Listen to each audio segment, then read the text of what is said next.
Welcome to Les Schwab Contestant Corner. Here we are at Hermiston, Oregon at stop number 5 of the Coastal Farm and Ranch Challenge of Champions Tour.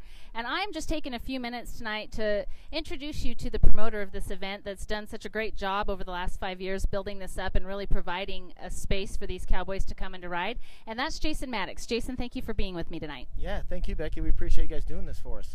Well, Jason and I kind of go back a long way. He went to school with my brother, and we became friends that way. And we've just kind of partnered together. I really appreciate what he's doing. And Jason, tell our viewers where this concept came from, and you know where you really birthed this. Well, moving up here, I grew up in Arizona, and we moved up to the north.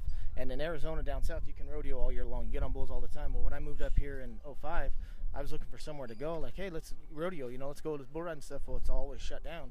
So for the last 5 years, we've given these guys an opportunity to rodeo go to bull ridings year round. My thought was I want to be able to rodeo full time in the Northwest, and it wasn't a possibility unless there was an indoor building. And there were some great bull ridings going on, but only a few. So my thought was let's put on the bull ridings in the wintertime so these guys can rodeo and stay going all the time. But then it's actually taken off from there to now we're year round. So it's been a huge blessing. I mean, it's just crazy to see where it's grown. We started in '09 with 3 events, and now we have 18 this year. 18 events, and that's all over Washington, Oregon, and even Idaho right now, correct? Yep, Idaho too. So these guys are all fighting for our tour finals now. We turned it into a tour, so it makes it even neater. These guys are shooting for a tractor at the end of the year, buckles, saddles, all kinds of different things. So it's awesome. It's neat to see what sponsors have stepped up to do. It's amazing. Well, and the question that I have for you is this: is your experience? You college rodeoed and you PRCA'd, and I believe you even did the PBR for a little bit.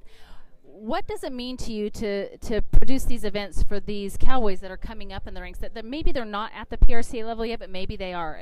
You have a heart for these cowboys. Tell me a little bit about that. Yeah, so my thoughts is some of these guys are just getting off going and learning like the young guys. Bull riding and rodeo is so hard right now because the youth coming up it's just not what it was back in the day, but now it's starting to come back. And our thoughts were we do our junior bulls, we help build the youth up, come up, they get on junior bulls, our events, they get to ride with all the heroes. So it's a pretty cool deal, but our thoughts is just do these bull rides and put on good bulls. These guys get on good bulls all the time, so they're getting practice to where they're ready for the next PRCA rodeo, they're ready for the next PBR.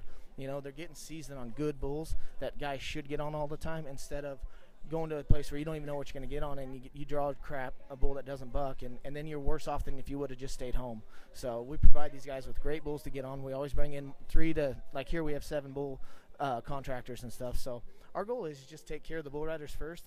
Rodeoing, what I did, I brought in going to Houston and San Antonio, all the stuff I loved rodeoing, I bring into our events. That I enjoyed when I was rodeoing. I want to put that in the part of what we do for these guys now. I share that with them by treating them right, doing things for them that are just they don't believe that they'd get done. They show up anywhere else, they're just a number. Here they're treated like the person they are, and we're great to have each and every one of them. So that's what my thought is: make them all feel welcome, whether they're a PBR World finalist or the high school kid coming out of high school. I think they're all treated the same, and they all feel welcome. Well, and tell me, what is it about this way of life and rodeoing and the Western way of life that has really pushed you to do this? Because I know once a cowboy retires, it's on to the next thing, but you found a way to incorporate your everyday life back into rodeo even though you weren't riding. Oh, yeah. I didn't know what I was going to do when I was done riding bulls, and I didn't want to be that guy that either held on too long, but I knew I always wanted to put on a bull ride and own bulls, and I got out of the contracting business quick, so that wasn't my route, but I just love this sport. It's such a family sport, My girls are growing up doing it. All the people and all my best friends do this, so I wanted to be involved with this, and the only way I could do it was do my own events so I could keep involved, see all my buddies all the time, be able to just be a part of this year-round, and the biggest thing, it's family. All these guys are family, and they come up, they shake their hand when they come, and they shake your hand when they go, and that's what I love. Well, now you've been doing this 5 years, and you're up to, like you said, 18 events. Where do you see yourself in the next couple of years? Are you going to expand into more than just Washington, Oregon, Idaho, or are you going to keep it in those 3 states? We're kind of looking all over. It's just we have a lot of options out there that have even called us now for this next year to take our tour up to into the 20s now. So it's neat. We just run it professional, and we just I think people are gathering on, and the contestants are liking it. Each year it's gotten better for them, and we start with contestants. Everything on the outside take care of itself. So it's neat to see the growth of it. We're always willing to grow. We don't want to grow too fast. We just want to keep steady what we're doing and make these guys have somewhere good to go. Well, thank you so much for joining us, Tyson. One other question before we go. How would someone find out more about your events? You can go to our website. It's challengeofchampionstour.com or www.cctbullriding.com.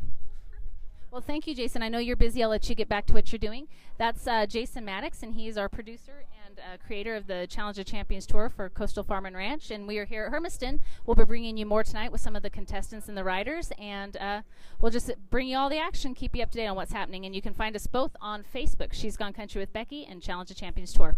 Talk to you soon.